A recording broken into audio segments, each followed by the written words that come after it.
এই তরকারিটা অসাধারণ হয় সাদা ভাতের সাথে খেতে, মানে দুর্দান্ত এর টেস্ট।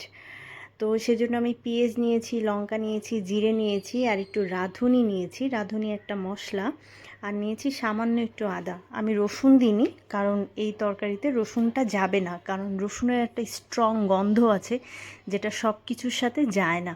আর নর্মাল যে মশলাগুলো, মানে হলুদ, নুন, ধনে গুঁড়ো, সেগুলো দিয়ে একসাথে গুলিয়ে নিয়েছি। আর ওলটা আমি একটু ভাপিয়ে নিয়েছি, যেটা ওল কচু বলে অনেকে। ভাপিয়ে নিয়ে একটা সিটি দিয়েছি জাস্ট প্রেশারে।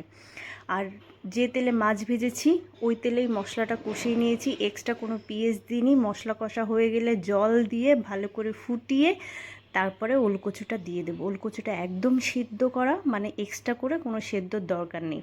তারপরে মাছটা দিয়ে দিতে হবে, ঢাকা দিয়ে দিতে হবে। এর পাতলা ঝোলটা অসাধারণ খেতে, মানে কি বলবো, মুখে লেগে থাকবে। জাস্ট এভাবে একবার রান্না করে দেখুন। তো যাই হোক, একটা জিনিস দেখাই। আমি কয়েকদিন আগে আমার টবের মধ্যে এটা লাগিয়েছি, শাক হয়েছে।